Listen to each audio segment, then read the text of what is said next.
사도행전 4장은 가둘 수 없는 복음, 가둘 수 없는 부활의 복음이라는 말씀으로 하나님 말씀을 나누기를 원합니다. 사도행전 4장의 위치는 시간적으로 보면 오순절 2장의 오순절 사건, 그리고 3장에 보면 나면서 걷지 못하는 자가 예수의 이름으로 걷게 되는 사건 이후 베드로가 설교하는 가운데 솔로몬 행각에서 그 다음날 설교한 그 다음날 일어난 사건입니다. 장소적으로 보면 1절에 보면 성전에 있는 솔로몬 행각에서 베드로가 설교하고 있었는데, 그때 공회 직원들이 와서 베드로를 감옥에 갇히게 했죠. 그리고 그 다음날 공회에서 신문을 받고, 그리고 신문에서 경고를 받는 다음에 동료들에게 가서 함께 합심 기도하고, 그리고 교회가 복음을 더 전하게 되고 또 물건을 통용하는 그런 이야기들이 4장에 나옵니다. 사탄의 가장 거친 방법이 핍박입니다. 마태복음 10장, 우리가 지금 수요일날 마태복음 10장 했죠. 그 10장에 보면 예수님께서 제자를 파송하면서 주신 말씀이 교회 제자들에게 핍박이 있다, 앞으로 핍박이 있을 것이다 라고 말씀하셨습니다. 예수님께서 공생애 동안에 받았던 핍박은 처음에는 미움이었고요, 두 번째는 모욕, 세 번째는 거절당함, 네 번째는 재판을 받고, 다섯 번째는 박해를 받고, 그리고 옥에 갇히고, 이것이 예수님, 그리고 십자가에 못 박혀 죽으신 것이 바로 예수님의 당하셨던 핍박이시죠. 그런데 이러한 핍박이 예수님만 아니라 예수님을 따른 제자에게도 나타난다는 것이죠.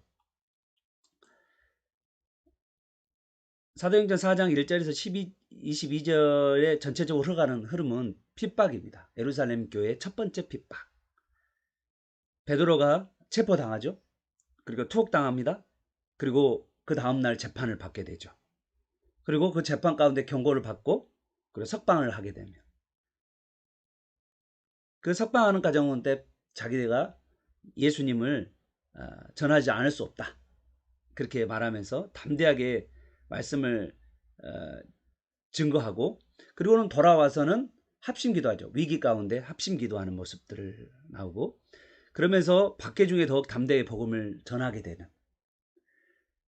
그러면서 교회는 더욱 은혜로워지는 그런 구조로 오늘 4장이 기록되어 있습니다. 사도행전 4장 1절에서 4절, 부활의 복음을 가둘 수 없다라는 말씀으로 기록되어 있는데요. 베드로가 자기 자신을 영적으로 드러내지 않고 나사렛 예수 이름을 증거하는 모습을 보게 됩니다. 이 정도 했으면 그 다음에 우리가 예수님 증거했기 때문에 우리가 기대할 수 있는 결과는 아마 칭찬과 축복과 형통이어야 될 것 같은데, 4장 첫 장면은 우리가 목경하는 베드로의 처지는 3절에 보면 체포당하고 감옥에 갇힌 거죠. 사도들이 솔로몬 행각에서 말씀을 전할 때 제사장과 사도개인들이 사도를 잡는 이유가 뭐냐면 사도가 싫어서가 아닙니다. 부활의 복음을 싫어해서 잡았다라고 말하고 있습니다. 5절에서 12절에 보면 그 다음날 그 공회 앞에서 부활의 복음을 또 증거하게 되는 거죠. 자세히 보면 시련 가운데서 예수님의 이름을 전하고 부활을 전하는 그런 모습을 보게 돼요. 사도들이 신문 받는 같은 모습 보이지만 엄밀히 보면 사도들이 예수를 믿지 않은 자를 심판하는 모습으로 되어 있습니다. 장소는 사내들인 공회에서, 성전 안에 있는 사내들인 공회에서 제사장들이 모여서 사도들을 신문합니다. 무슨 권세 네 이름으로 이 일을 행하느냐, 7절이죠. 이거는 사실은 예수님께서도 똑같이 받았던 신문 내용이에요. 예수님도 이 무슨 권세야 무슨 이름으로 너가 이것을 행하느냐라는 그 이야기를 누가복음에서도 기록되어 있습니다. 누가복음 20장 2절에 가보면 똑같이 예수님과 똑같이 제자들도 같은 신문의 주제를 받게 되는 거죠. 네 이름입니까? 예수님의 이름이죠. 무슨 권세죠? 너희가 십자가에 못 박고 하나님이 죽은 자 가운데 살리신 나사렛 예수 이름의 권세로 했다라고 말하고 있습니다. 베드로의 설교는 신문 당하는 중에서도 그리스도에 대한 설교의 기회를 잡았어요. 자신의 여건과 상관없이 언제나 예수님을 증거하는 제자의 모습을 보게 됩니다. 베드로의 설교 주제는 나사렛 예수. 여러분 생각해 보십시오. 베드로는 예전에 예수님이 고난 당하실 때 멀찍이 그리고 예수님을 욕하고 저주하는 그런 자 있지 않았습니까? 그런데 어떻게 이렇게 변화했을까요? 그건 딱 한 가지, 성령 충만입니다. 성령 충만을 사모하는 여러분 되시기를 축복합니다. 베드로의 설교에 보면 10절에 너희가 죽이고 하나님이 살리신, 11절에 너희가 버린 모퉁이의 머릿돌, 12절 천하의 구원을 다른 이름을 우리에게 주신 적이 없다라고 구원 얻을 만한 다른 이름은 없다라고 말하면서 구원 얻을 이름이 바로 뭐냐? 예수 그리스도라고 베드로는 담대하게 증거하고 있습니다. 13절에서 18절에 보면 사내들인 공회의 결정이죠. 그들은 예수 그리스도를 부인한 공회고 그리고 기득권과 전통과 백성의 여론을 의식하는 그런 공회죠. 17절과 21절을 보면 백성들의 여론을 되게 의식하죠. 백성들의 눈치를 보고 있는 그들이 말씀의 기준으로 대하는 것이 아니라 백성의 눈치를 보고 있는 그들의 모습을 보게 돼요. 사내들인 공회의 결정이 뭡니까? 18절입니다. 사도들을 불러가지고 경고해요. 도무지 예수 이름으로 말하지도 말고 가르치도 말라. 아무 효과 없이 오히려 비웃음을 당하는 그 모습으로 끝난 거죠. 19절에서 22절 사도들의 반응입니다. 그런 이야기를 듣고 나서 사도들은 뭐라고 이야기하죠? 22절 뭐라고 이야기하죠? 22절 우리는 보고 들은 것을 말하지 아니할 수 없다. 얼마나 담대합니까?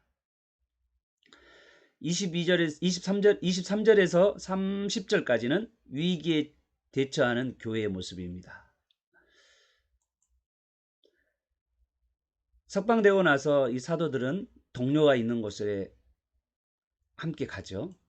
그 위기 가운데 사도들은 어떻게 합니까? 일심 소리를 높여서 기도하고 있죠. 누구한테요? 하나님께요. 어떻게 해요? 하나님의 말씀을 붙잡고 기도합니다. 기도의 내용은요.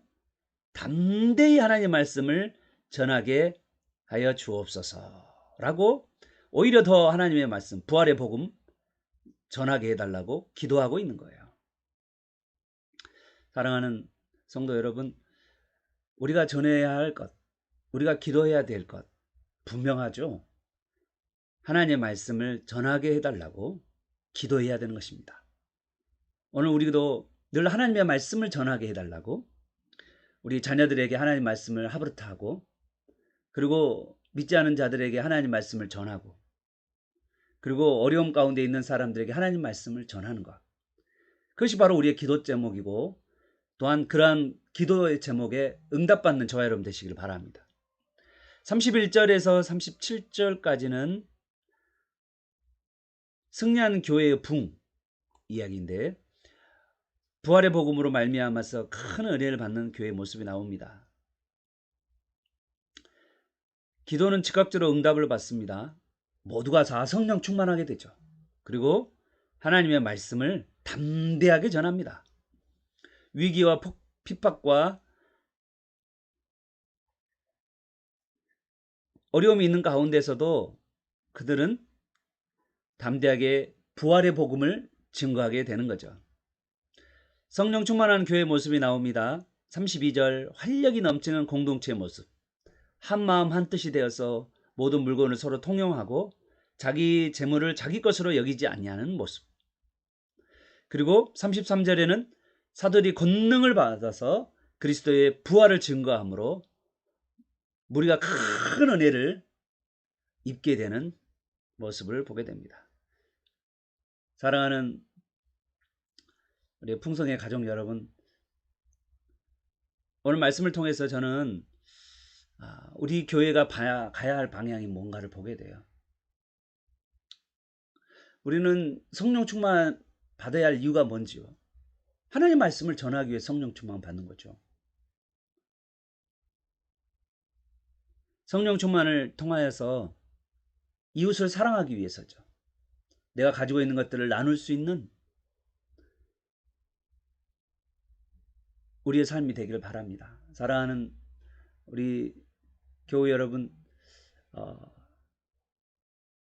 우리가 다른 사람에 대한 관심, 우리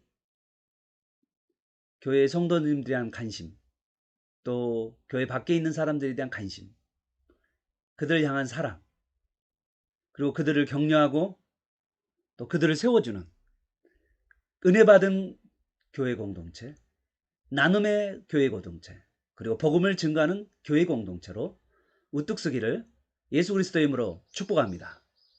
아멘. 잠깐 기도하겠습니다. 하나님 아버지 감사합니다. 오늘 교회가 핍박을 받습니다. 예수님이 핍박을 받았던 것처럼 교회가 핍박을 받습니다. 그 핍박 중에 교회가 담대하게 예수 그리스도를 증거했습니다. 부활의 복음을 증거했습니다. 죽음을 두려워하지 않습니다.